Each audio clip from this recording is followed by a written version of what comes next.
Hi, everybody. My name is Mallory Cordes, and I want to thank you for joining me in this learning experience about human trafficking and how healthcare professionals can help in identifying and assisting victims.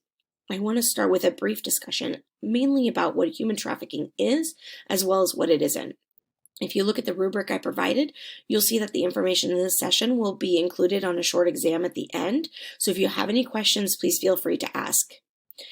So let's start with this. Human trafficking, when we start talking about it, it's not uncommon for people to confuse trafficking with human smuggling.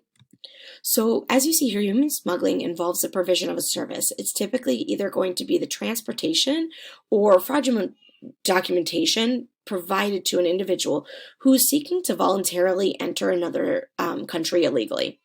Human trafficking, on the other hand, involves the exploitation of men, women, or children for the purposes of either labor or sexual exploitation. There's three elements of human trafficking: acts, means, and purpose. So acts is what the person is doing. So this can be recruitment, transportation, harboring, it can be advertising. Then the next element is means. Means is generally broken down into three subsections. So there's force. So that's going to be threat or physical containment. Fraud, which can be the trafficker saying to somebody, if you go here, you're going to have this great job and you'll make all this money, when really they know that's not true. Or coercion. So they would manipulate the person by saying, if you don't do this thing for me, then your family's going to get hurt or our relationship will end. So that's means. And the third element is purpose. So in the United States, the two common purposes that we're going to mainly focus on today are going to be for labor or for exploitation through sex trafficking. There are others like organ harvesting or child soldiering, but we're going to focus mainly on the ones that are common in the United States. And if you look down here at the bottom, it does say it's not necessary to demonstrate force, fraud, or coercion. So the means in sex trafficking cases involving kids under the age of 18.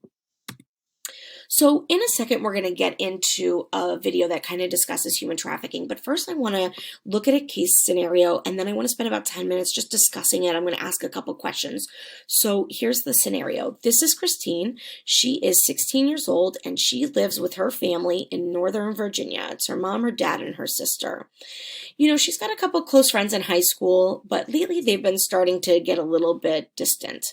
So one day she's in an online chat room, and while she's in her online chat room, Christine meets Mike.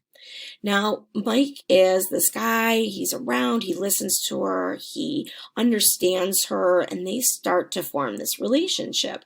Eventually, Christine starts to see Mike as her boyfriend. Now, one day, Mike and Christine meet up, and Mike mentions to Christine that Mike is broke. So Mike is out of money, and he needs to pay his rent. And Mike mentions to Christine that he's got a friend who's willing to pay him his rent if Mike will provide him someone to have sex with. So Mike asks Christine if she's willing to do this for him this one time, if he'll have sex with this person so that he can make his rent, because, he loves her and he's really in trouble. So she agrees. So what do we think? Is this a case of human trafficking? And what if Christine was 18? Now is it prostitution? What are the three elements of human trafficking in this case? So let's think about it, and then we're going to discuss it and we'll watch our video.